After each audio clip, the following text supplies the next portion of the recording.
ഉർവരയായി ഭൂമിയുത്സാഹത്തിൽ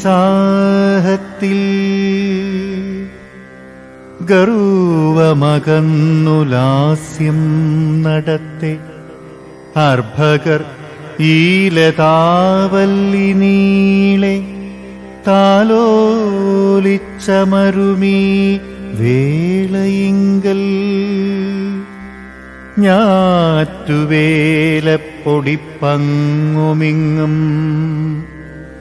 ഞാറ്റുവേലപ്പൊടിപ്പങ്ങുമിങ്ങും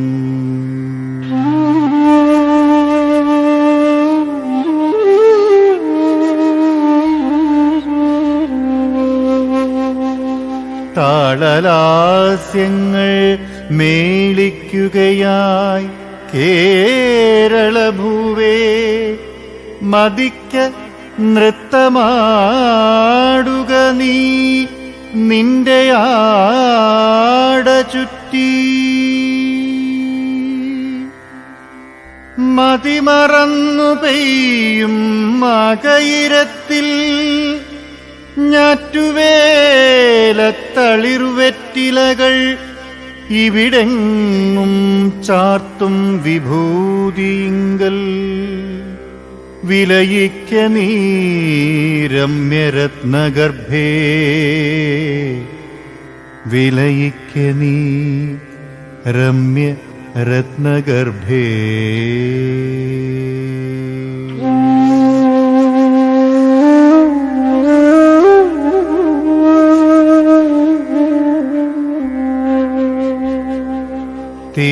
തിരിമുറിയാതെ തിമിർത്തു പെയ്യും ഞാറ്റുവേലത്തിരുവാതിരയിൽ വിളയിക്കും വിളകളീ ഭൂമുഖത്തിൻ വിരിമാറിൽ മരതകം ചാർത്തി നിൽക്കേ പുളകപ്പുതപ്പു പുതച്ചുമുള്ളിൽ കൊതി ചേർക്കും സ്വപ്നം വിതച്ചും എങ്ങും മതിവരാമോഹങ്ങൾക്കുടമയായി രതിപർവഗഹന തലങ്ങൾ തേടി മതിമുഖീ നീരാടി നീ തണുപ്പിൽ തരളമാം ഭാവത്തിൽ ഉൾവിറയും കൊതിയും തിമിർപ്പും മതിച്ചാലസ്യ മതകര സ്വപ്നത്തളിരിടലും മതമുള്ളിലേറ്റ കൃഷിയിടങ്ങൾ ഞാറ്റുവേല കൃഷിക്കോപ്പുകൂട്ടി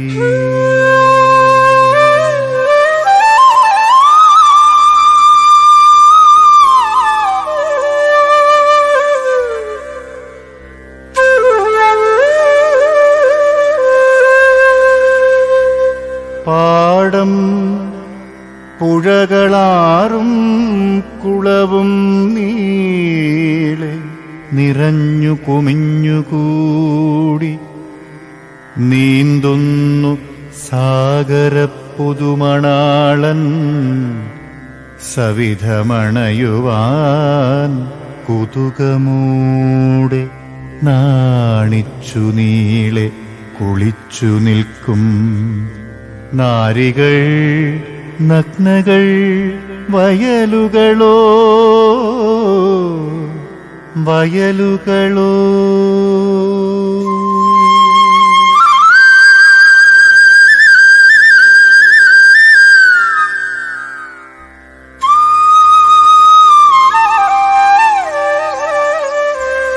കൃഷകന്റെ ഉത്സാഹമേളമേറും വൃഷഭം വലിക്കും കലപ്പകൊള്ളുകെ ഉലകം വിതച്ചു മതിമറന്ന് ഇളകിത്തിമിർത്താടിലാലസിക്കെ വിത്തിടും മണ്ണിനിലക്കമാർന്നൊരന്നിലത്താളിപ്പടർന്ന മട്ടിൽ പുറ്റുപോൽ നീളെ മുളച്ചു പൊന്തും ഞാറ്റുവേലപ്പൊടിപ്പല്ലി നാളെ വറ്റി വരണ്ടുള്ള നെല്ലറകൾ തെറ്റെന്ന് ഭൂതിയുണർത്തി നിൽപ്പൂ.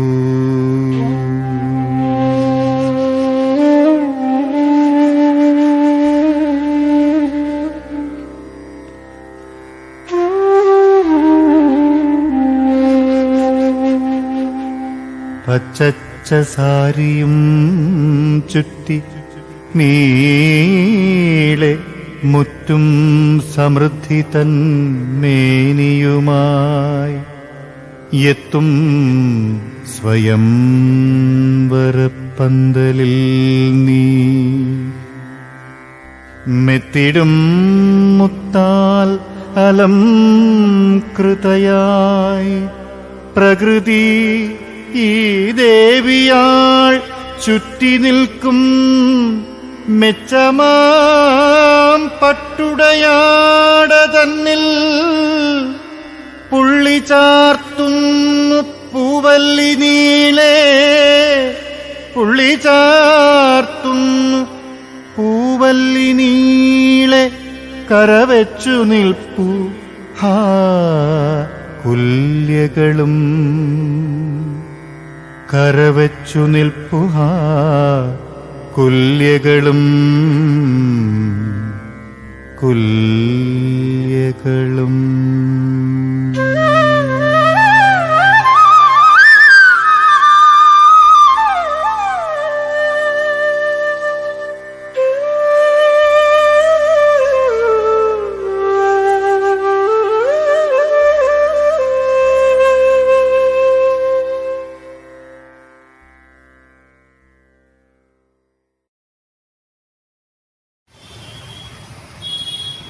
സഭയ്ക്ക് നമസ്കാരം. എൻ്റെ പ്രൊഫസർ ജോൺ ആമ്പലൂർ മാഷിൻ്റെ ഈ ഒരു ഓർമ്മകൾ തിങ്ങി നിൽക്കുന്ന ഈ വേദിയിൽ എത്താൻ ഞാൻ കുറച്ച് വൈകി. തൃശ്ശൂർ നിന്ന് വരുന്ന വഴി ആണ്.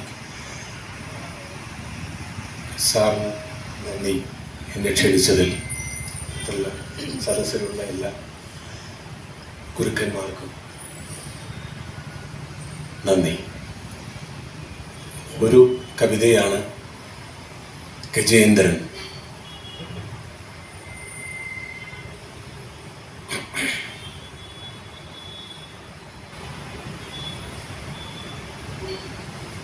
കവിത വളരെ സൗകുമാര്യമായിട്ടുള്ളൊരു കവിത. ഗജേന്ദ്രൻ.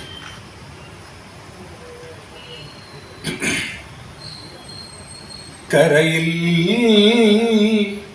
വാഴും മൃഗങ്ങളിൽ, കരയിൽ വാഴും മൃഗങ്ങളിൽ കരുത്തനായി പിറന്നവൻ, കരയിൽ വാഴും മൃഗങ്ങളിൽ കരുത്തനായി പിറന്നവൻ, കതികരിവരൻ നീണ്ട തുമ്പിക്കൈ കരമായിട്ടുള്ളവൻ,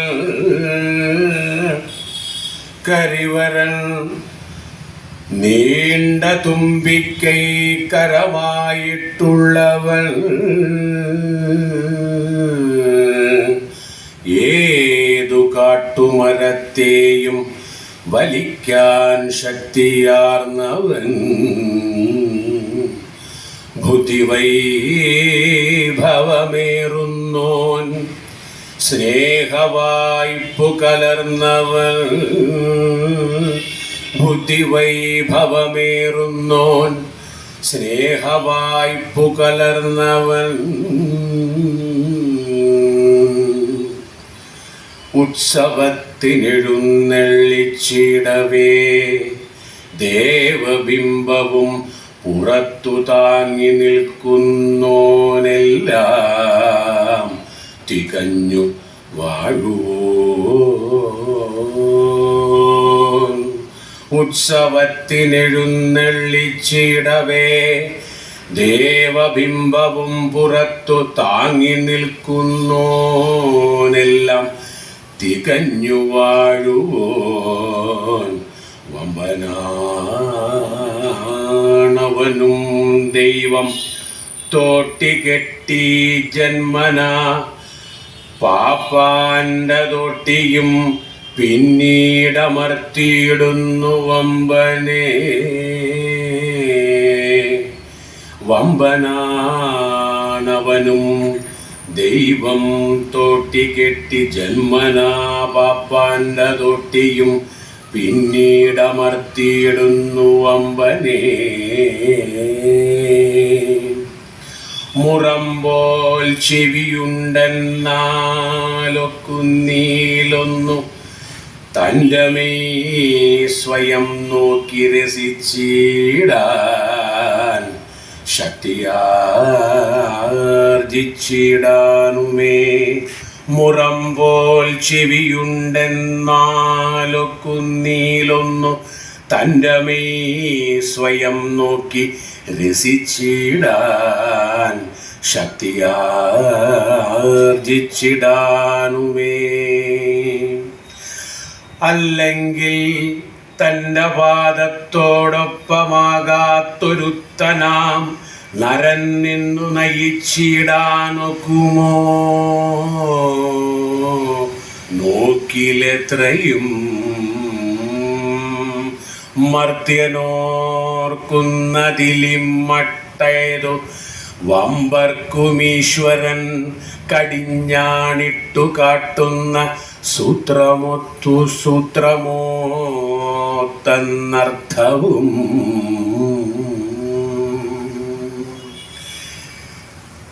ഇതൊന്നും ഹൃത്തിലോ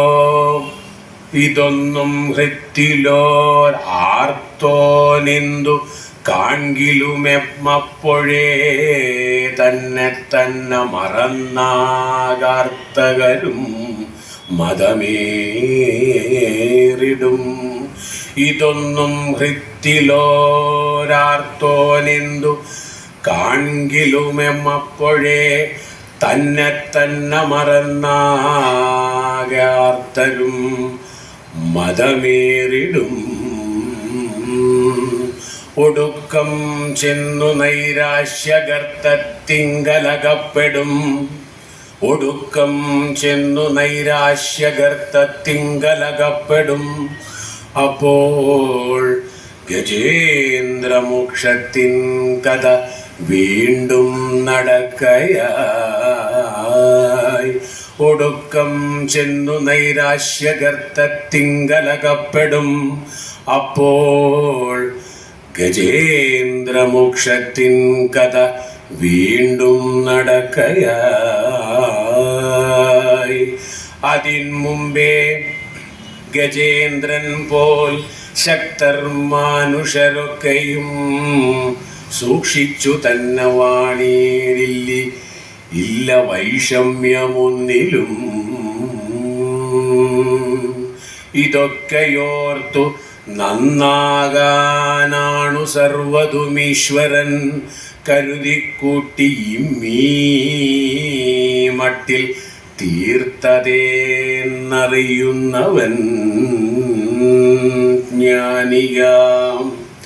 ഇതൊക്കെയോർത്തു നന്നാകാനാണു സർവതുമീശ്വരൻ കരുതിക്കൂട്ടി മട്ടിൽ തീർത്തതെന്നറിയുന്നവൻ ജ്ഞാനിയാണവനെന്നാളും സൂക്ഷ്മബുദ്ധിയോടീ ഭൂവിൽ കണ്ടു സൂക്ഷിച്ചു വാണിടും ആ നരൻ തന്നെ ബുദ്ധിമാൻ. സൂക്ഷ്മബുദ്ധിയോടീ ഭുവി കണ്ടു സൂക്ഷിച്ചു വാണിടുമാ നരൻ തന്നെ ബുദ്ധിമാൻ.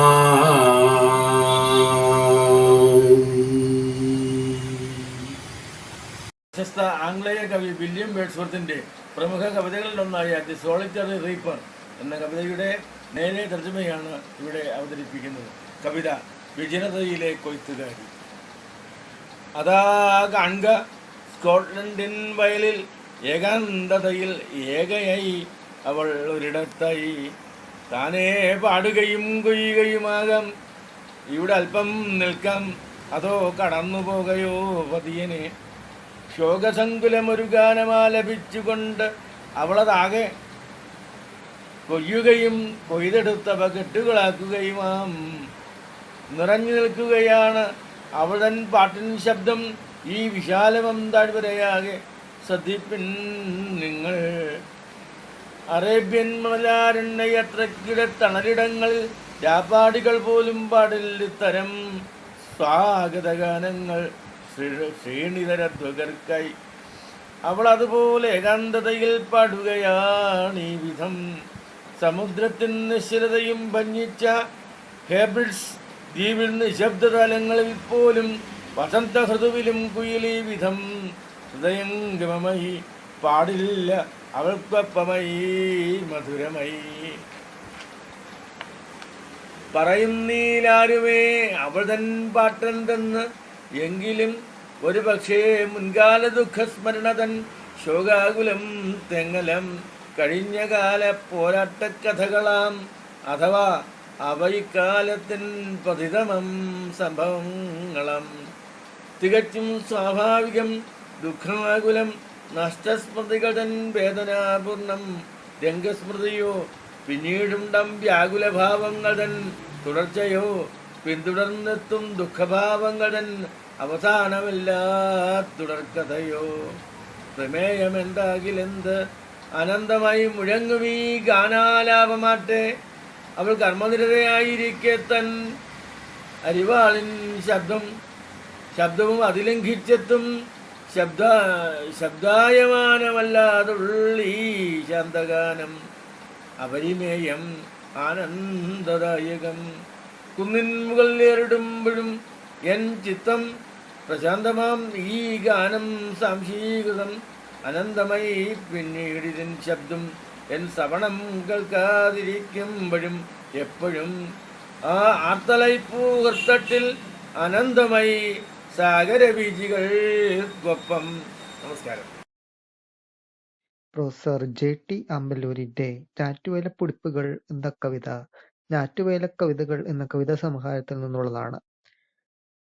ശ്രീ എം.കെ. അർജുനൻ സംഗീത സംവിധാനം ചെയ്ത് ശ്രീ കല്ലറ ഗോപൻ ആലപിച്ച മനോഹരമായ ഈ കവിത നിങ്ങളൊന്ന് കേട്ടു നോക്കൂ.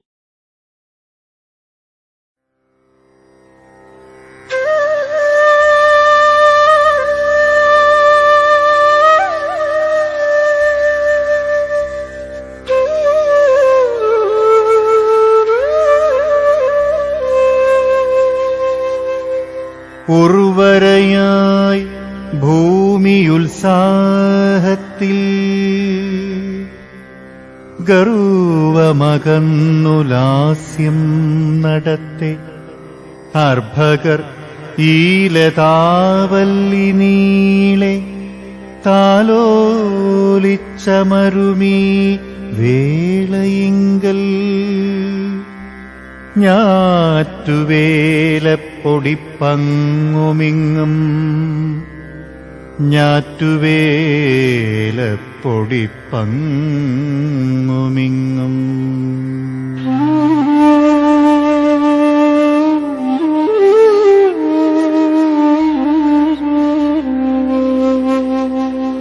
താളലാസ്യങ്ങൾ മേളിക്കുകയായി കേരളഭൂവേ മതിക്ക നൃത്തമാടുക നീ നിന്റെ ആട ചുറ്റി.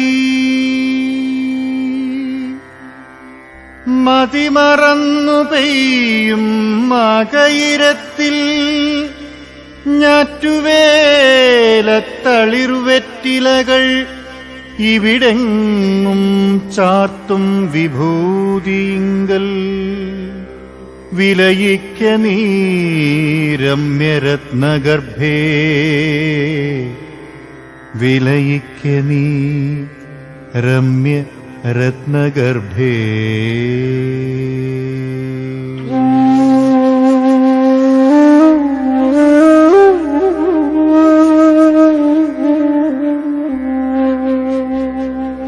തിരിമുറിയാതെ തിമിർത്തു പെയ്യും ഞാറ്റുവേലത്തിരുവാതിരയിൽ വിളയിക്കും വിളകളീ ഭൂമുഖത്തിൻ വിരിമാറിൽ മരതകം ചാർത്തി നിൽക്കേ പുളകപ്പുതപ്പു പുതച്ചുമുള്ളിൽ കൊതി ചേർക്കും സ്വപ്നം വിതച്ചും എങ്ങും മതിവരാമോഹങ്ങൾക്കുടമയായി രതിപർവഗഹന തലങ്ങൾ തേടി മതിമുഖീ നീരാടി നീ തണുപ്പിൽ തരളമാം ഭാവത്തിൽ ഉൾവിറയും കൊതിയും തിമിർപ്പും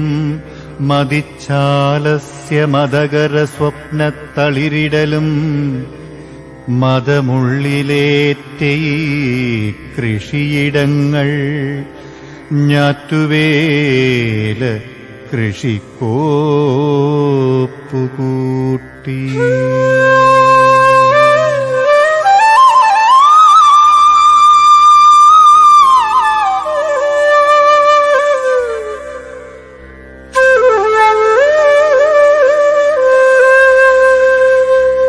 പാടം പുഴകളാറും കുളവും നീളെ നിറഞ്ഞു കുമിഞ്ഞുകൂടി നീന്തുന്നു സാഗരപ്പുതുമണാളൻ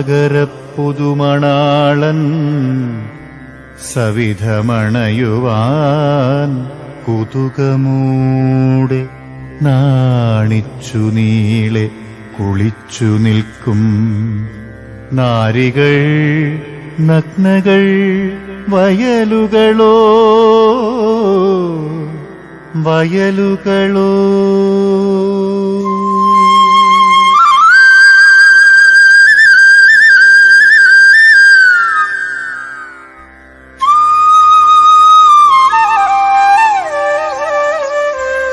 കൃഷകന്റെ ഉത്സാഹമേളമേറും വൃഷഭം വലിക്കും കലപ്പകൊള്ളുക ഉലകം വിതച്ചു മതിമറന്ന് ഇളകിത്തിമിർത്താടിലാലസിക്കെ വിത്തിടും മണ്ണിനിളക്കമാർന്നൊരന്നിലത്താളിപ്പടർന്ന മട്ടിൽ പുറ്റുപോൽ നീളെ മുളച്ചു പൊന്തും ഞാറ്റുവേലപ്പൊടിപ്പല്ലി നാളെ വറ്റി വരണ്ടുള്ള നെല്ലറകൾ തെറ്റെന്ന് ഭൂതിയുണർത്തി നിൽപ്പൂ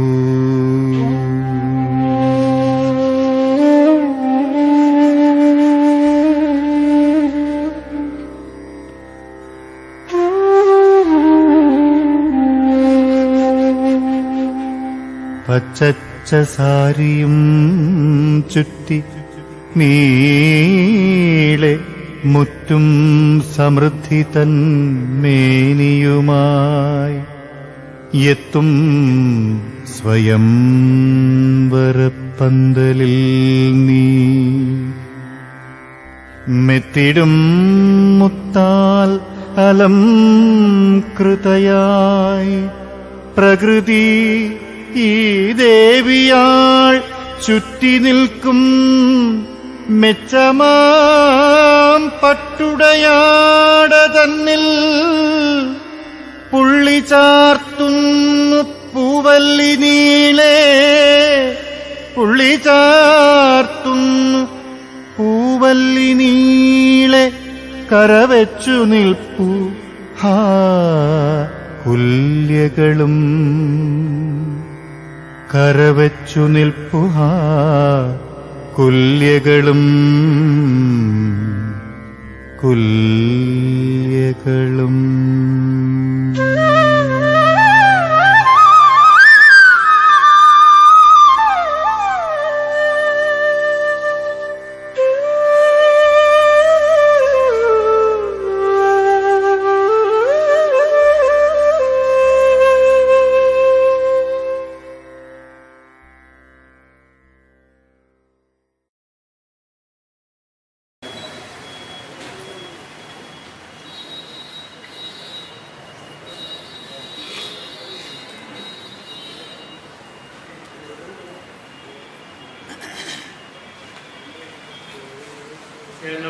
അധ്യക്ഷനെ പരിപൂർണമായിട്ട് അനുസരിക്കുകയാണ്.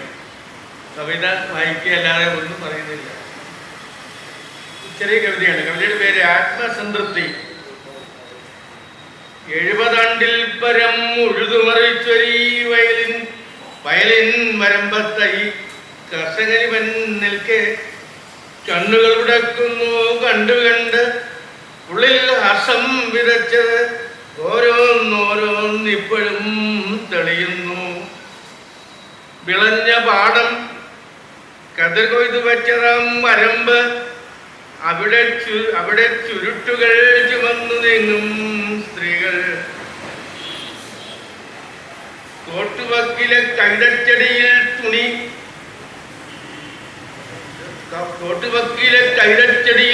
തുണി കിട്ടി താരാട്ടി ഇളയവോളെ ഉറക്കും മുതിർന്നവൾ. ഉടുമുണ്ടഴിച്ചെടുത്തത് തൻ വലയാക്കി മീൻ പിടിക്കുവൻ കമ്പം കെട്ടിടും ചെറുക്കന്മാർ. ചേറിൽ വീടെഴുന്നേറ്റും കൊയ്ത പാടങ്ങൾ തോറും താറാവ് നോട്ടക്കാരോടൊപ്പമായി നീങ്ങും പിള്ളേർ. പൈക്കളെത്തിച്ച കച്ചിത്തുമ്പുകൾ കൊണ്ട് ആ ഗാനിന്റെ പൂറ്റി നീറും മാലിൽ കുന്തിച്ചു ചാടും ബാലർ. കെട്ടിയ പെണ്ണിന്മയിൽ തൊട്ടുരുമ്മിയും കൊയ്തു കെട്ടിയ കറ്റക്കെട്ട് കരറ്റ് കണവരെ ഒളികണ്ണിട്ടും കൊണ്ട് നോക്കിടും. അസൂയയാൽ നെൽപ്പോരെ മറന്ന് ആകെ മറന്നേർക്കും ആ സ്ത്രീകൾ. ഒക്കെയും നോക്കെ കണ്ണിൽ പൊടിയും പാട്ടും തൂത്തും ചന്തുഷ്ടനം നേറപ്പുളകും കൊള്ളും ചിത്തം.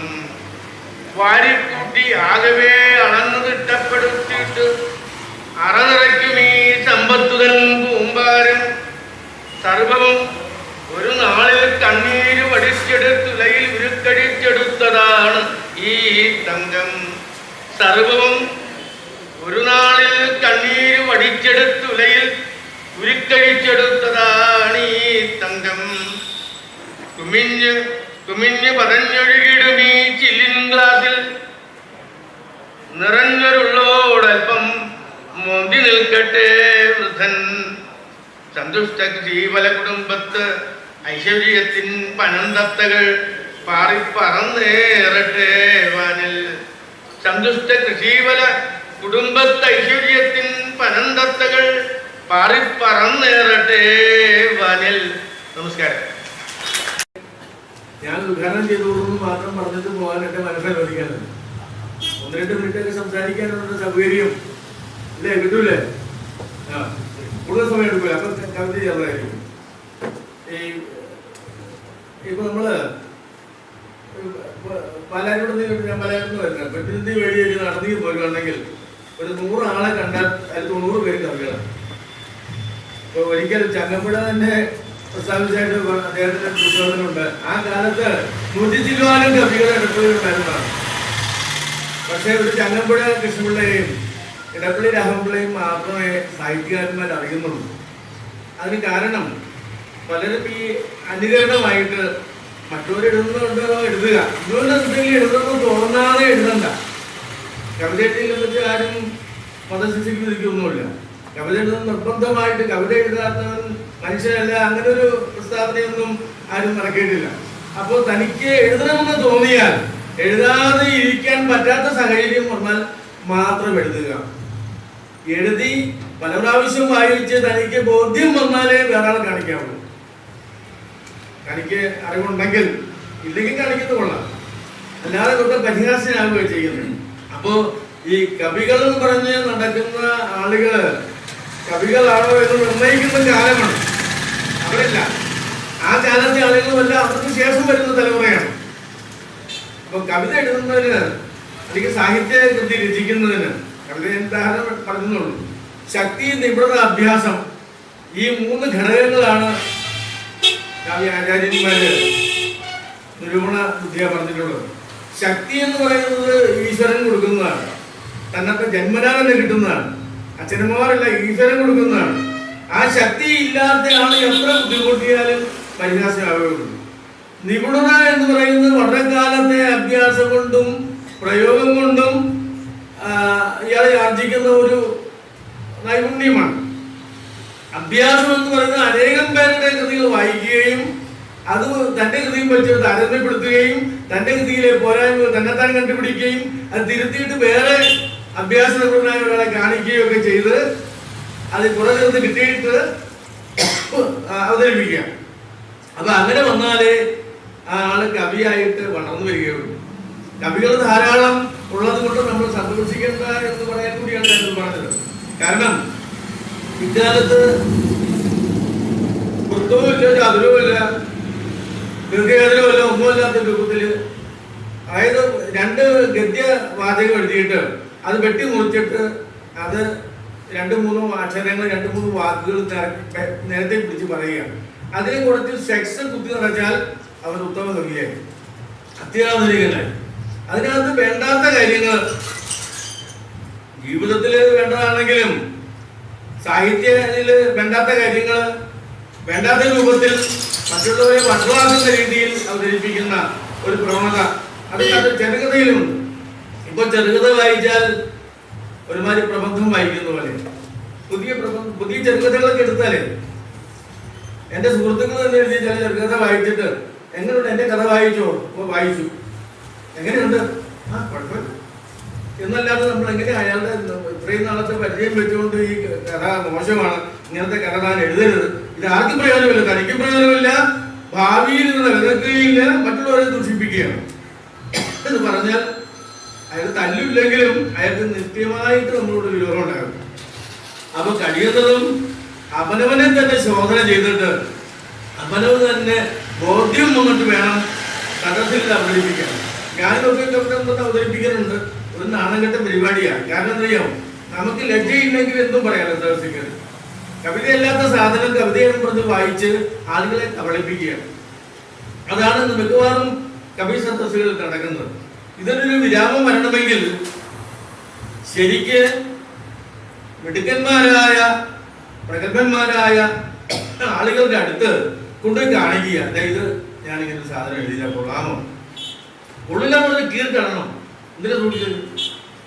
അപ്പൊ അങ്ങനെ തന്നെയെല്ലാം അനേകം പ്രാവശ്യം എഴുതി വെട്ടിത്തിരുത്തി താൻ സ്വന്തം കുഞ്ഞുങ്ങളുടെ സ്നേഹവും ഓരോ ലൈൻസിനോട് കാണിച്ചിട്ട് കാര്യമില്ല. നമ്മുടെ മക്കളത്തെ ഈറ്റിയാണ് നമ്മൾ ഈറ്റിയെന്ന് പറയില്ലല്ലോ.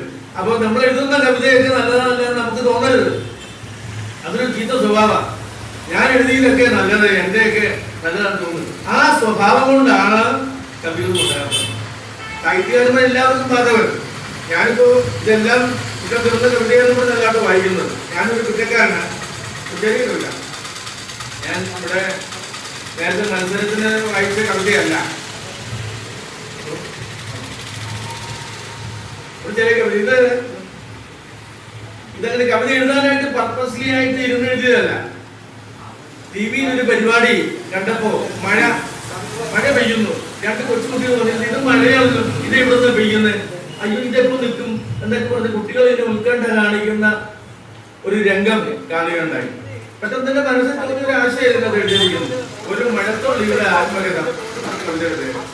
മഴത്തുള്ളി അതിന്റെ ഉത്ഭവത്തെ കുറിച്ചും അതിന്റെ പരിണാമത്തെ കുറിച്ചും അതിന്റെ അവസ്ഥയെ കുറിച്ചും ചിന്തിച്ചാൽ എന്താണ് അതിന്റെ ചിന്തയിൽ വരുന്നത് എന്ന് സങ്കല്പിച്ചുകൊണ്ട് എഴുതിയതാണ്.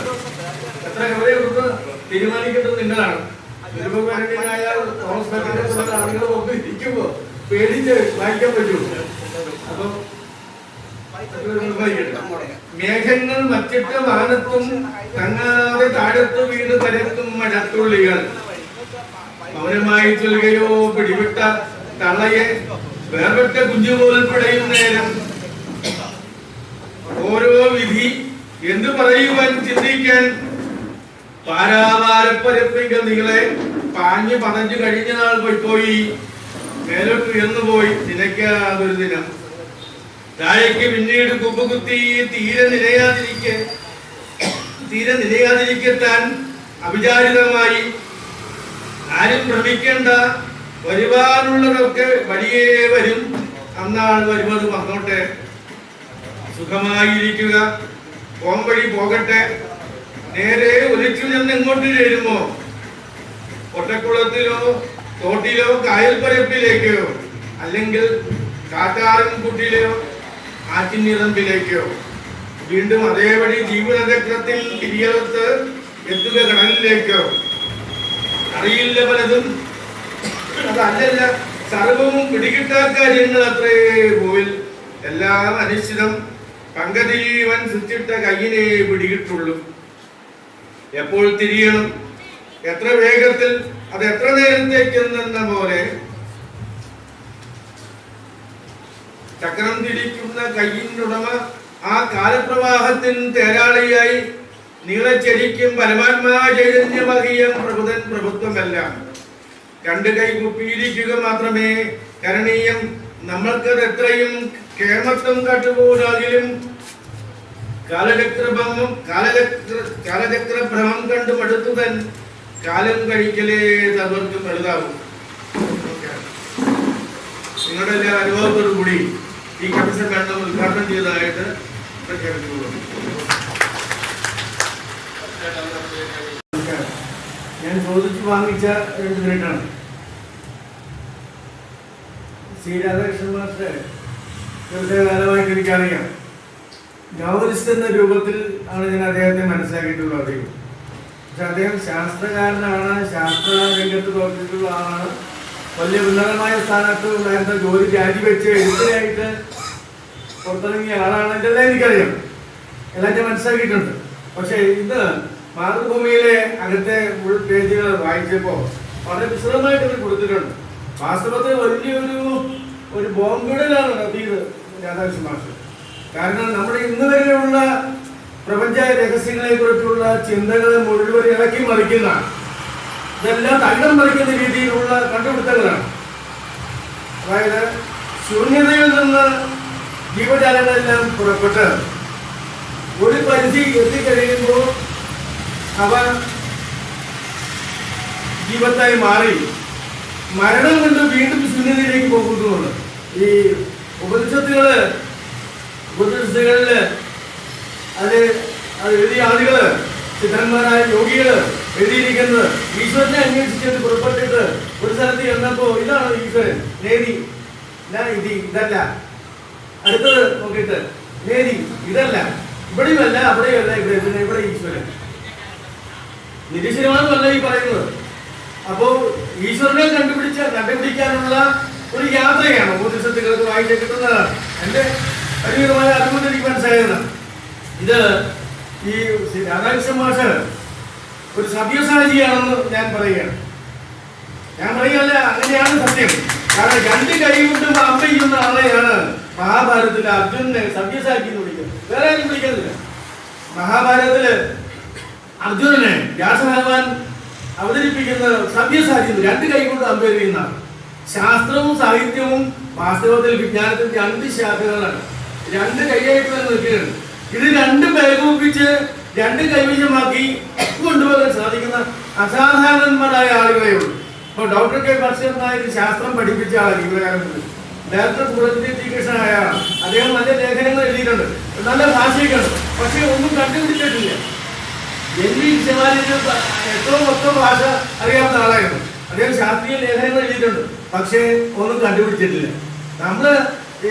ഞാൻ മഹാരാജ് കോളേജിൽ പഠിച്ചുകൊണ്ട് എനിക്കറിയാം, ഫിസിക്സ് കെമിസ്ട്രി ഡിപ്പാർട്ട്മെന്റ് വർക്കിന് പോകുമ്പോൾ കൊട്ടും പാലും ടൈയും ഓവർകോട്ടും ഒക്കെ ഇട്ട് മാഷന്മാർ നടക്കുന്നത് കണ്ടാൽ അവർ വലിയ ശാസ്ത്രകാരന്മാരെ എന്തോ കണ്ടുപിടിച്ചെന്നുള്ള രീതിയിലാണ്. ഞാൻ അന്നൊക്കെ മാഷന്മാരോട് അടുത്ത് പെരുമാറാൻ പേടിയുണ്ട്. ഇതെല്ലാം കഴിഞ്ഞ് പിന്നീട് പഠിച്ചു കഴിഞ്ഞ് പുറത്തിറങ്ങിയപ്പോൾ ഞാൻ ഒരു മാഷന്റെ ഗവൺമെന്റ് ഞാൻ ചോദിച്ചു, സാർ എന്തെങ്കിലും കണ്ടുപിടിച്ചിട്ടുണ്ട്? അപ്പൊ അദ്ദേഹം ഫൗണ്ട് ഹൈഡ്രജൻ ഒരു സിക്കറ്റ് ഹൈഡ്രജൻ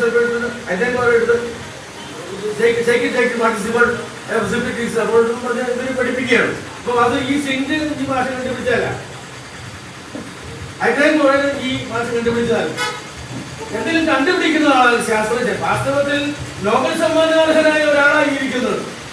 ഈശ്വരൻ സജീവനാണെങ്കിൽ ദൈവത്തിന്റെ സാന്നിധ്യം ഈ പ്രപഞ്ചത്തിൽ ഉണ്ടെങ്കിൽ അദ്ദേഹം അർഹനാണ്. കിട്ടുമെന്ന് ഞാൻ കിട്ടുമെന്നാണ് നോബൽ സമ്മാനത്തിന് അർഹനാണ്. പക്ഷെ നമ്മുടെ ഈ കേരളത്തില് ഒരാൾ എത്ര കഴിവുള്ളവനാണെങ്കിലും അവനെ ആ ആളെ പ്രൊജക്ട് ചെയ്ത് ലോകത്തിന് മുമ്പിൽ അവതരിപ്പിക്കാൻ ഒരു സംവിധാനവുമില്ല. അപ്പൊ മാതൃഭൂമി ആ ലേഖനം എഴുതിയത് എനിക്ക് വളരെ സന്തോഷം തോന്നി. അർഹതയുള്ള ഒരാളെ അംഗീകരിക്കാൻ, അത് ലോകത്തെ മുഴുവൻ അറിയിക്കാനായിട്ട് തയ്യാറായല്ലോ. അതിനുള്ള സന്തോഷം കൊണ്ട്, അഭിനന്ദനം കൊണ്ട് അത് അറിയിക്കാനാണ് ഞാൻ ഇവിടെ 2 വാക്ക് വേണമെന്ന് ചോദിച്ച് വാങ്ങിച്ചത്. അദ്ദേഹത്തിന്റെ നോവലുകൾ ഞാൻ വായിച്ചത് 1965 മാരേജ് കോളേജിൽ പഠിക്കുമ്പോഴാണ്. ആദ്യത്തെ നിഴൽപ്പാടുകൾ ചെറിയ പുസ്തകമാണ്, ചെറിയ നോവൽ, പക്ഷെ ഇത് മനോഹരമാണെന്നറിയാം. അലിജലസ് വന്ന നന്ദി, മുമ്പേ പറക്കുന്ന പക്ഷികൾ, തേക്കൽ കടഞ്ഞ തിരുമധുരം, ഇങ്ങനെയുള്ള വളരെ അധികം പ്രാഗൽഭ്യം നേടിയ എഴുത്തുകാർക്ക് മാത്രം സാധിക്കുന്ന രീതിയിലുള്ള മനോഹരങ്ങളായ ദാർശനിക തലമുള്ള നോവലുകൾ അദ്ദേഹം എഴുതിയിരിക്കുന്നത്. മലയാള നോവൽ സാഹിത്യത്തിന്റെ നിലയിൽ തന്നെ മുൻനിരയിൽ വെക്കാവുന്ന പുസ്തകങ്ങളാണ്. അങ്ങനെയുള്ള ഒരു വലിയ ആളെയാണ് നമുക്ക് ഈ ചെറിയ വായനശാലയുടെ ഈ നമ്മൾ ചെറിയ ആളുകൾ സന്നിധിയിൽ കിട്ടിയിരിക്കുന്നത്. നമ്മളിന്ന് വളരെയധികം ആരാധ്യരായി തീർന്നിരിക്കുകയാണ്. ആരാധ്യരായി തീർന്നിരിക്കുന്നത്, നമ്മളെ ബഹുമാനിതരായി തീർന്നിരിക്കുന്നത്. അദ്ദേഹത്തിന് എല്ലാവിധ ഭാഗ്യങ്ങളും നേരുന്നു. ജഗദീശ്വരത്തിന് ദീർഘായുസും ആരോഗ്യം ഐശ്വര്യവും ഇനിയും അനേകം കണ്ടുപിടുത്തങ്ങൾക്ക് ഉള്ള അവസരങ്ങൾക്കൊക്കെ ലോകം അറിയുന്ന ശാസ്ത്രകാരായിരിക്കേണ്ടതെന്ന് അഭിനന്ദിച്ചുകൊണ്ട് ഞാനത് പങ്കെടുത്തിരിക്കുന്നു.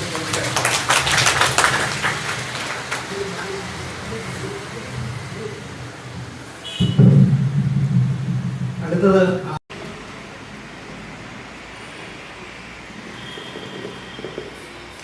മാന്യശാസ്ത്രി, നമസ്കാരം. ഒരു ചെറിയ കവിത വായിച്ചിട്ട് പോകാനായിട്ട് വന്ന എൻ്റെ തലയിൽ വലിയൊരു ഭാരം എടുത്ത് വച്ചത് പ്രശസ്ത സാഹിത്യകാരനും ശാസ്ത്രജ്ഞനും സമസ്ത കേരള സാഹിത്യ പരിഷത്ത് പ്രസിഡന്റുമായ ശ്രീ രാധാകൃഷ്ണൻ മാസ്റ്റർ അവരാണ്. അദ്ദേഹത്തെ പോലെ ഒരു മഹാനുഭാവനായ ആള് പറയുന്നതിന് എതിര് നിൽക്കാനുള്ള കഴിവില്ലാത്തതുകൊണ്ട് ഞാൻ സമ്മതിച്ചതാണ്. ഒരു കവിസമ്മേളനം ഉദ്ഘാടനം ചെയ്യുക എന്ന് പറയുമ്പോൾ എന്താ കവിതയെക്കുറിച്ച് പറയേണ്ടത് എന്ന് ചിന്തിക്കേണ്ടിയിരിക്കുന്നു. ഇന്നിപ്പോൾ കവിത എഴുതാത്ത ആളുകൾ ഉണ്ടോ എന്ന് ചോദിച്ച സംശയം. 100 പേരുണ്ടെങ്കിൽ 90 പേരും കവിത എഴുതിയവരാണ്. കവിത എന്നുള്ള അർത്ഥത്തിലെടുത്താൽ അതിലെത്ര എണ്ണം അർഹത പുലർത്തുന്നു എന്ന സംശയം ഉണ്ടാകും. ശക്തിയും നിപുണതയും അഭ്യാസവും ഒത്തുചേർന്നാലേ ഉത്തമ കവിത എഴുതാൻ സാധ്യമാകും എന്ന് ആചാര്യന്മാർ എഴുതി വച്ചിട്ടുണ്ട്. ഇന്ന് പലരും ഒരു എളുപ്പവിദ്യയായിട്ട് ഉപയോഗിച്ച് എടുത്തിരിക്കുകയാണ് കവിത എഴുതുക എന്നുള്ളത്. വലിയ മഹാന്മാരായ ആളുകൾ പോലും കവിത എഴുതിയിട്ട് അത് വേണ്ട, എൻ്റെ രംഗം അതല്ല എന്ന് കെട്ടിലേക്ക് തിരിഞ്ഞവരുണ്ട്. അതിലൊരു പ്രധാന ആളാണ് രാധാകൃഷ്ണൻ മാസ്റ്റർ. ആദ്യകാലത്ത് കവിത എഴുതി തുടങ്ങിയ ആളാണ്. എൻ്റെ രംഗം അതല്ല, എനിക്ക് അതിലും നല്ല രംഗമുണ്ട് എന്ന് കരുതി ചെറിയ ധൈര്യം നോവലിലെ രംഗത്തേക്ക് കടന്ന ഒരു മഹാനാണ് അദ്ദേഹം.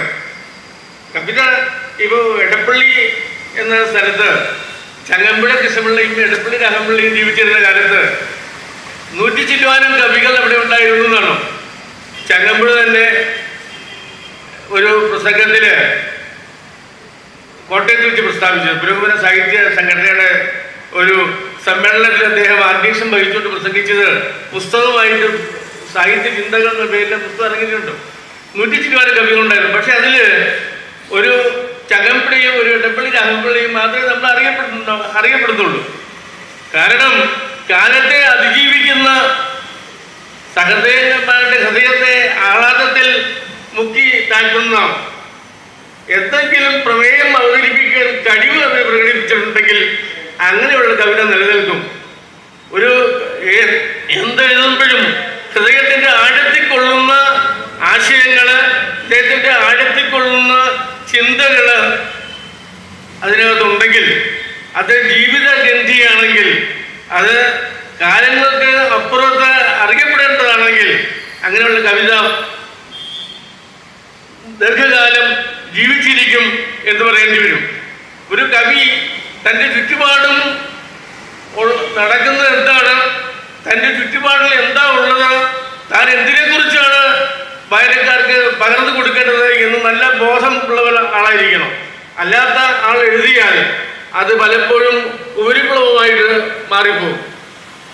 അത് ഹൃദയങ്ങളാന്തരക്ഷമം ആകണമെന്നില്ല. ഇന്നിപ്പോൾ കവി സമ്മേളനങ്ങളിലുള്ള കവിതകൾ കേൾക്കുമ്പോൾ വളരെ ജുഗുപ്സാവഹമായ ഒരു ഭാവം ഈ കേൾവിക്കാരിൽ ഉണ്ടാക്കാൻ ഇടയുണ്ട്.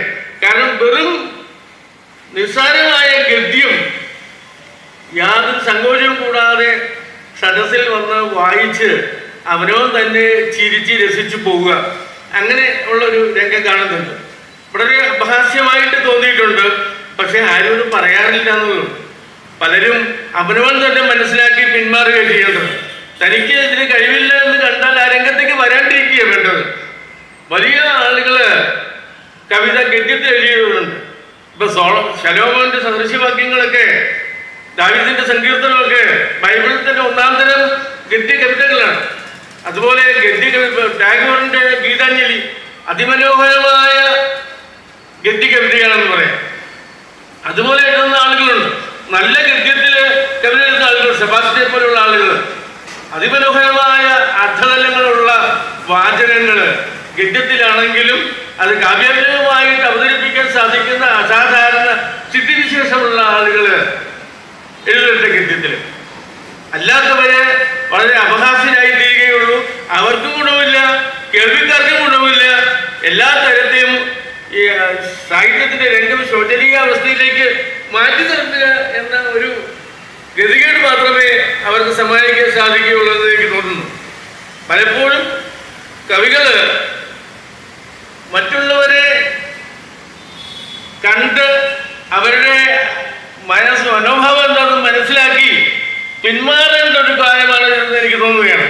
ഗദ്യത്തിൽ നല്ല ചമത്കാരകാരകമായ രീതിയിൽ കാര്യങ്ങൾ അവതരിപ്പിക്കാൻ സാധിക്കുന്ന ആളുകള് എന്തിനാണ് ഈ ഗദ്യം ഉപേക്ഷിച്ച് കവിത എന്ന പേര് ലേബൽ കൊടുത്ത് ഗദ്യത്തിൽ വളരെ ശോചനീയമായ അവസ്ഥയിൽ ഏതാനും വാചകങ്ങൾ എഴുതി ആളുകളെ ഭ്രമിപ്പിക്കുന്നത്, ആളുകളെ വിഷമിപ്പിക്കുന്നത് എന്ന് ചോദിക്കാൻ എനിക്ക് തോന്നുകയാണ്.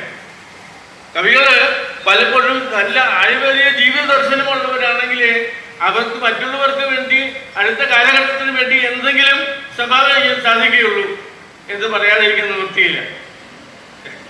ഞാൻ കൂടുതൽ അതിനെക്കുറിച്ച് പറയുന്ന സന്ദർഭമല്ല ഇത്. കാരണം 10-30 കവികൾ കവിത വായിക്കാറുണ്ട്. അതുകൊണ്ട് ഞാൻ ഉദ്ഘാടന രൂപത്തിൽ ഏതാനും വാക്കുകൾ പറഞ്ഞെന്ന് മാത്രമേ ഉള്ളൂ. ഒരു ചെറിയ കവിത വായിക്കാൻ നോക്കാം.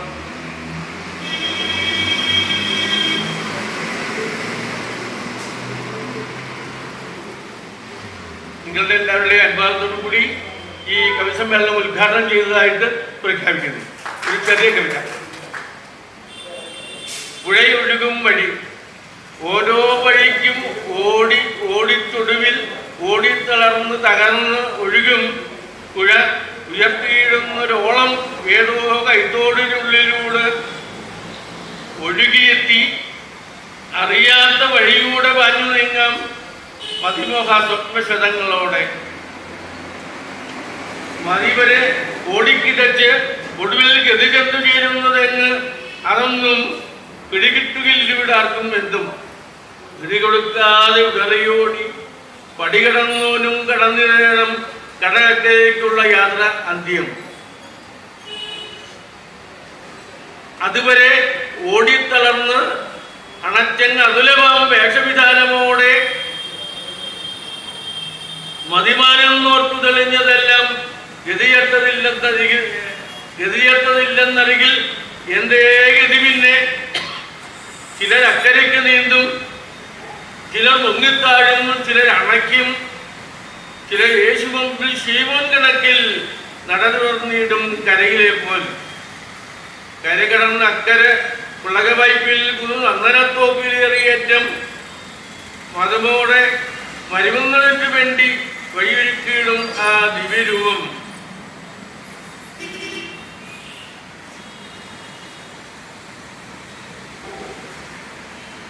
അകരാജിൽ നേരിട്ട് കണ്ടിടുന്ന ഒരു അതികൃച്ഛം സത്യമാർഗം. വിലയേറും ഈ ജന്മം മുന്തിരിത്തോപ്പാകുന്ന നാളിൽ ഫലങ്ങൾ കായ്ക്കാൻ കടയോട് ചേരുന്ന തണ്ടുകളായി തളിരിട്ട് പൂത്ത് പുളച്ചു നിൽക്കാൻ മുകളിലെ കൈ തന്നെ കരിവിയെന്ന് പിടിമുറുക്കേണം, നടത്തിടണം. പണിയാണ് ഈ മോഹന മധ്യജന്മം. പാഴായിക്കളയാതെ നല്ലപോലെ വിജയിക്കാൻ സഫലമായി തന്നിടുവാൻ സകലതും സർവേശകരവിരുദിൻ സാമർഥ്യമെന്നാണ് അതോർക്കിൽ ഏറ്റവും ആരാധ്യനായവന്റെ കൂപ്പും ആരും. നമസ്കാരം.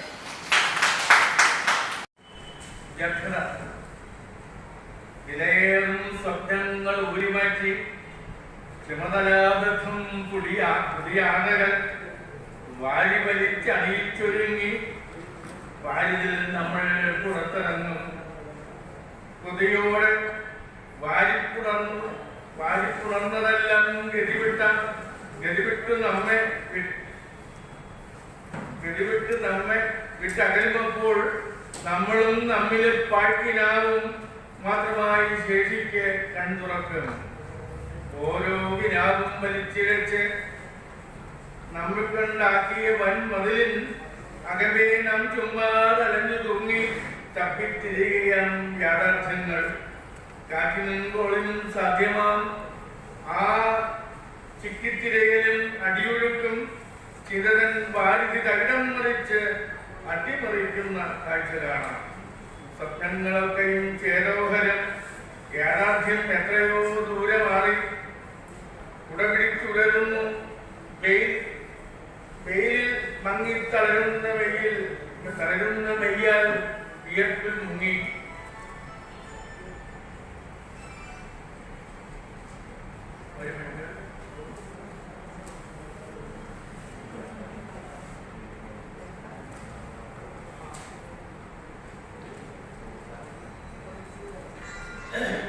വിധികൾ നിറഞ്ഞു വിതുമ്പും ചിത്തത്തളിൽ ഇളക്കിയിടുന്ന കഥനച്ചൂടിൽ ആഞ്ഞാഞ്ഞ് അടിച്ചിടും ഉഷ്ണക്കാറ്റിൽ ചൂടിൽ തളർന്നു വലിഞ്ഞു നിൽക്കെ കൺപോള ചെറ്റം നടച്ച് ദുഃഖക്കരികൽപ്പാടിൽ കുഴങ്ങി നീറി ഉലകങ്ങൾ കുക്കാത്ത ഭൂമരത്തിൽ താഴ്ത്തേടി അലയും പ്രധാനിലത്രേ. സ്നേഹമില്ലായിരുന്നെങ്കിൽ ഞാൻ 1 മണിക്കൂർ പ്രസംഗിക്കുകയായിരുന്നു. അതുകൊണ്ട് 10 മിനിറ്റിന് ഞാൻ ചുരുക്കുകയാണ്. 10 മിനിറ്റ് അനുവദിക്കുന്നു തോന്നുന്നു. എനിക്ക് വളരെ സന്തോഷമുള്ളൊരു ദിവസമാണിത്. കാരണം ഞാൻ തികച്ചും ആരാധിക്കുന്ന ആളുകൾ, ശ്രീരാധാകൃഷ്ണ സാറിനെ പോലുള്ള ആളുകൾ എൻ്റെ ഒരു അനുബോധന സമ്മേളനത്തിൽ പറ്റുക എന്ന് പറയുന്നത് എനിക്കൊരു വലിയ പ്രശംസ തന്നെയാണ്. അദ്ദേഹത്തെ വിളിച്ചു പറഞ്ഞപ്പോൾ യാതൊരു മടിയും കൂടാതെ അദ്ദേഹം വരാൻ പറഞ്ഞു. എനിക്ക് അത്ഭുതമാണ് അദ്ദേഹം വന്നത്. കാരണം വളരെ തിരക്കുള്ള ആളാണ് അദ്ദേഹം. സാഹിത്യരംഗത്ത് തലയുയർത്തി നിൽക്കുന്ന വളരെ കൊടുപടി കേൾക്കുന്ന ആളാണ്. അങ്ങനെ ഒരാൾ വന്നതുള്ളത് പ്രായം കൊണ്ടും പക്വത കൊണ്ടും എല്ലാവരെയും കടത്തി വെട്ടിയ ചമ്പരൻ ചാക്കോ സാറ് വൈകിയാണെങ്കിൽ വ്യക്തി, അത് വലിയൊരു കാര്യമാണ്. അദ്ദേഹം ഇടയ്ക്ക് ഒന്ന് പഠിക്കാത്ത കുഴപ്പാൻ നോക്കി, പക്ഷെ വരേണ്ടതായിട്ട് വന്നു. അദ്ദേഹം വ്യക്തി സന്തോഷം. ഇതിന്റെ എല്ലാം പിന്നിൽ പ്രവർത്തിച്ച വലിയ ശക്തി KL മോഹനവർമ്മ തമ്പുരാനാണ്. ഞാൻ അദ്ദേഹത്തെ തമ്പുരാനെന്ന് ചേർത്ത് വിളിക്കാറുള്ളൂ. കാരണം രാജകീയ അധികാരം ഉണ്ടായിരുന്ന കാലമായിരുന്നെങ്കിൽ അദ്ദേഹം ഒരു യുവരാജാവായിട്ട് ഇരിക്കേണ്ട ആളാണ്. അപ്പൊ നമ്മൾ ദൈവം കൊടുത്തത് നമ്മൾ കളയാൻ പാടില്ല. ഞാനായിട്ട് അടുത്ത് വെട്ടിക്കളഞ്ഞിട്ട് ചിലര് വർമ്മ ജി എന്നൊക്കെ വിളിക്കാൻ തെറ്റാണത്. അങ്ങനെയല്ല വിളിക്കേണ്ടത്. അവർക്ക് അവരർഹിക്കുന്നത് അവർക്ക്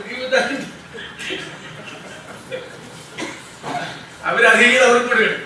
പിന്നെ ഈ S രമേശൻ നായർ സാറെന്ന് പറഞ്ഞാൽ ഈ മുങ്ങിപ്പോയ ഈ സംഘടനയെ പൊക്കിക്കൊണ്ടുവന്ന ആളാണ് അദ്ദേഹം. ഇത്രയും ശാന്തനും സമാധാനപ്രിയനും വലിയ ഒരു പരമസാത്വികനുമായിട്ടുള്ള ഒരാള് അദ്ദേഹമാണ് നിൽക്കുന്നത്. ഇപ്പൊ തമ്പുരാന്റെ കയ്യിലാണ്. തമ്പുരാൻ ഇത് അടിച്ച് വിട്ട് ബോൾ അടിക്കുന്ന പോലെ അടിച്ചു വിട്ടുകൊണ്ടിരിക്കുകയാണ്. എല്ലാവർക്കും എന്നെ പറ്റി പറഞ്ഞ നല്ല വാക്കുകൾക്ക് നന്ദി. ഇനി TMA ബ്രാദർ ഞാൻ നന്ദി പറഞ്ഞ പോകുന്ന വഴിക്ക് എന്നെ പിടിച്ച് തല്ലും. കാരണം എന്റെ ഒരു സഹോദരൻ തന്നെയാണ്. ഞാൻ അങ്ങനെ കരുതിയിട്ടുള്ളത്. ഒരു അന്യ ഒരാളായിട്ട് എനിക്ക് തോന്നിയിട്ടില്ല.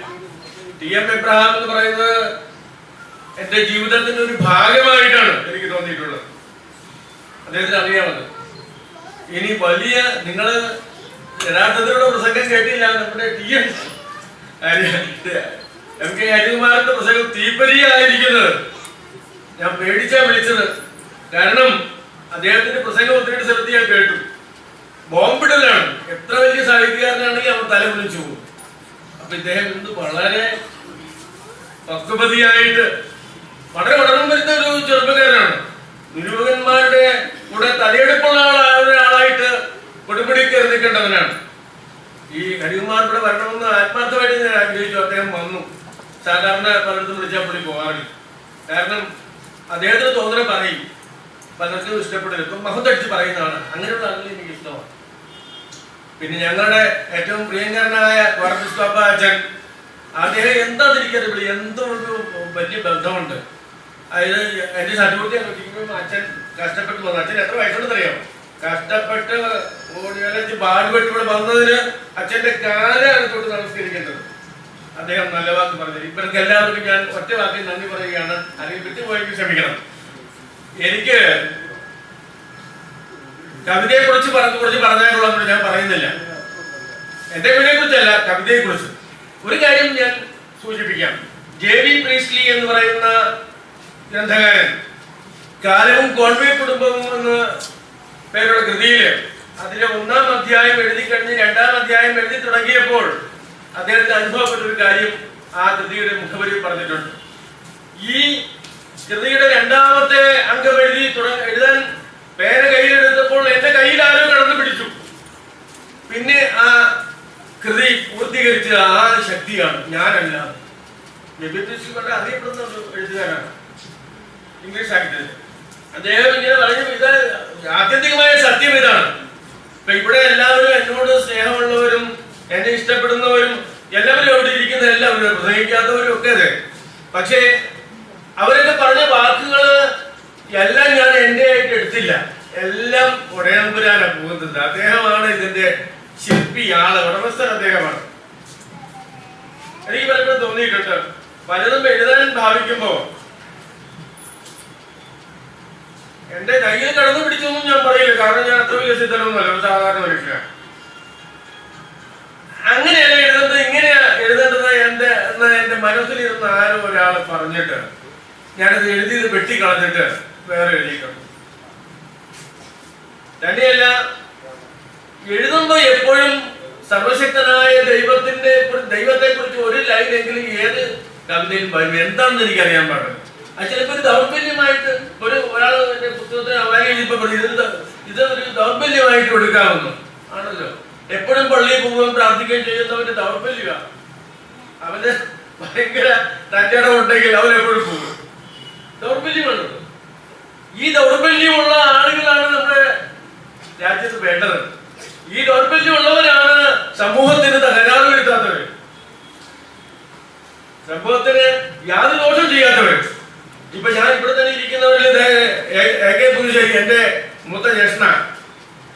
ഞാൻ അതുപോലെ സ്നേഹിക്കുന്ന ആളാണ്. അങ്ങോട്ട് ഇങ്ങോട്ട് സ്നേഹിച്ചതിൽ എനിക്ക് തോന്നുന്നില്ല. പക്ഷെ അദ്ദേഹമാണ് എന്റെ ഷഷ്ടിപൂർത്തി ആ വഴിക്കായിട്ട് ബന്ധപ്പെട്ട് കൂട്ടിയിടുന്ന ആള്. ആ ഇരിക്കുന്ന ബ്രഹ്മോദരൻ മാധവൻ വേറൊരു ജ്യേഷ്ഠനാണ്. എത്ര കാലത്തെ ബന്ധമെന്നറിയും. ഇവിടെ എന്നെ കുറിച്ച് പറഞ്ഞത് മുഴുവൻ ഇദ്ദേഹത്തിലാണ് ചേരുന്നത്, എന്നൊക്കെയല്ല ചേരുന്നത്. ഇത്രയും നല്ലൊരു മനുഷ്യൻ, സംസ്കൃത പണ്ഡിതനാണ്. സെന്റ് ആൽബർട്ട്സ് ഹൈസ്കൂളിൽ അദ്ദേഹമായിട്ട് പരിചയപ്പെട്ടതിനു ശേഷം സ്നേഹമാണ് മനുഷ്യൻ മുഴുവൻ. തലയിൽ 5-8 രോമങ്ങൾ പോയത് ഒഴിച്ച് ബാക്കി മുഴുവൻ സ്നേഹമാണ്. അത്ര നിർമ്മലനായ ശ്രേഷ്ഠനായ ഒരു മനുഷ്യനാണ്. ഈ ഇരിക്കുന്ന BA സാറ് എന്റെ മകളുടെയും ഗുരുനാഥനാണ്. അദ്ദേഹം ഈ സ്റ്റേജിൽ കയറി ഇരിക്കേണ്ട ആളായിരുന്നു. പക്ഷേ സന്ദർഭം കൊണ്ട് ഇതെല്ലാം അങ്ങനെ അറേഞ്ച് ചെയ്ത് വന്നപ്പോ ശരിയായില്ല. ഞങ്ങളുടെ നാട്ടിൽ നിന്ന് ഒരു പ്രിയപ്പെട്ട ബഹുമാന്യനായ എന്റെ അയൽക്കാരൻ എപ്പോഴും പറയുന്ന ഒരച്ഛൻ വന്നിട്ടുണ്ട്. KP baby Corepiscopa. അദ്ദേഹം എന്നെ ആത്മാർത്ഥമായിട്ട് സ്നേഹിക്കുന്ന ആളാണ്. ഞാൻ ഫോണിൽ വിളിച്ച് എനിക്ക് അങ്ങനെ ഇരുന്ന സത്യമൂർത്തിക്ക് വിളിച്ചില്ല. അതിലുള്ള ഒരു സങ്കടവും കൂടി വെച്ചുകൊണ്ടാണ് ഞാൻ വിളിച്ച. അച്ഛൻ വരണം. അദ്ദേഹം വളരെ ഇത് കഴിഞ്ഞ് ഇപ്പൊ ചെറായി പള്ളിയിലെ വികാരിയാണ്. വലിയ പ്രശസ്തമായ ചെറായി പള്ളിയിലെ വികാരിയാണ് അച്ഛൻ.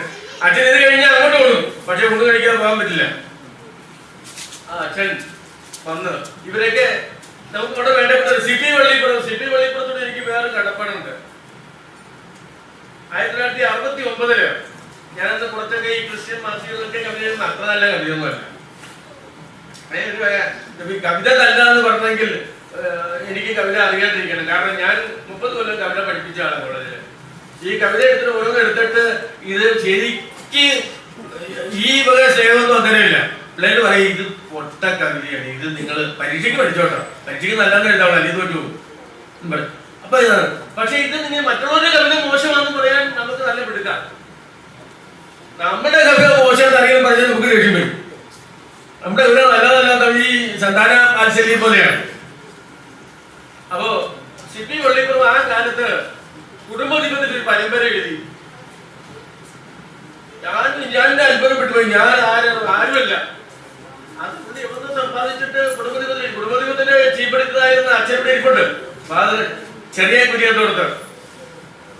എന്റെ സഹോദരന്മാരിൽ ആരും പുരോഹിതന്മാരില്ല. വലിയ പുരോഹിതന്മാരുണ്ടായിരുന്ന കുടുംബമായിരുന്നു. പക്ഷേ എന്റെ അനുജനായിട്ടൊരു പുരോഹിതൻ ഉണ്ടാകുന്നത് ഞാൻ പറയുന്നത് ചെറിയ കുര്യത്തോടത്ത് അച്ഛനെയാണ്. എത്രമാത്രം എന്നെ സഹായിച്ചിട്ടുണ്ടെന്നറിയോ? അദ്ദേഹം പ്രസിദ്ധീകരിച്ച പുസ്തകം ഇന്ന് വലിയ തടിച്ച പുസ്തകം 2 കിലോമീറ്റർ ഉണ്ട്. എടുത്ത് കൊടുത്തൊക്കെ അദ്ദേഹത്തിന്റെ കവിതയെല്ലാം കൂടി സംഗ്രഹിച്ചത്. ഞാൻ ആവശ്യപ്പെട്ടത് അദ്ദേഹം കൊടുത്ത സാറ് വായിക്കുന്നു, സാറിന് തരികയാണ്. അപ്പൊ ഇങ്ങനെയുള്ള സ്നേഹം, ഈ സ്നേഹത്തിനൊക്കെ പകരം വെക്കാനൊന്നുമില്ല. ഞാൻ വളരെ സ്നേഹിക്കുന്ന ശശീന്ദ്രന്റെ ഒക്കെ ഇവിടെ ഇരിപ്പുണ്ട്. ശശീന്ദ്രൻ നോക്കുന്നത് എന്നെ എന്താ പറഞ്ഞു, വളരെ സ്നേഹമുള്ള ആളാണ്. നമ്മുടെ ഈ മുരളീധരൻ മാഷ് ഒരു സ്കൂളിന്റെ മാനേജറായിരുന്ന ആളാണ്. എന്റെ മകളുടെ സ്കൂളിലെ മാനേജറായിരുന്നു. ഇപ്പൊ അദ്ദേഹം റിട്ടയർഡ് ഹെഡ് മാസ്റ്റർ ആയിട്ട് എക്സ് മാനേജറായിട്ട് ഇരിക്കുക. ഇനിയും അദ്ദേഹം മാനേജറാകും. അപ്പൊ അങ്ങനെയുള്ള അതിനൊക്കെ ഇഷ്ടം പോലെ ഉണ്ട്. ഇപ്പൊ പ്രശസ്ത കവിയായ ചന്ദ്രൂർ ദിവാകരൻ, അങ്ങനെ ഇഷ്ടം പോലെ. ഞാൻ ആരുടെയെങ്കിലും പേര് വിട്ടുപോയെങ്കിൽ ക്ഷമിക്കണോട്ടോ. എല്ലാവരുടെയും പേര് പറഞ്ഞ് ഈ സമയത്ത് നിങ്ങളുടെ മുഖം മുടക്കാൻ ഞാൻ ശ്രമിച്ചാൽ അതൊക്കെ അപരാധമാണ്. അപ്പോ ഏതായാലും ഈ ചടങ്ങ് സംഘടിപ്പിച്ച ഇതിന്റെ കേരള സാഹിത്യ മണ്ഡലത്തിന്റെ ഭാരവാഹികളെ ഇതിൽ വന്ന് ഈ പാവപ്പെട്ട എന്നെ ആദരിക്കുന്നത് കാണാൻ സമയം ഞാൻ ഇല്ലല്ലോ ഇന്നത്തെ കാലത്ത്. അതിന് ഒരുങ്ങി വന്ന ആളുകളെ തീർച്ചയായിട്ടും നിങ്ങളെ ഞാൻ സ്നേഹിക്കുന്നു, നിങ്ങളെ ഞാൻ മറക്കില്ല. നിങ്ങൾ ചെയ്തത് വലിയ സേവനമാണ്. നിങ്ങളെ ഞാൻ പ്രത്യേകം സ്നേഹിക്കുന്നു, അഭിനന്ദിക്കുന്നു, ആദരിക്കുന്നു. കൂടുതൽ ഞാൻ പറഞ്ഞ് ശരീരത്തിന്റെ കാര്യമില്ല. എന്റെ വാക്കുകൾ ചുരുക്കുന്നു. ബാക്കി സാഹിത്യത്തെ കുറിച്ചുള്ളതൊക്കെ പിന്നീട് ഒരിക്കലാണ്. എല്ലാവർക്കും നമസ്കാരം.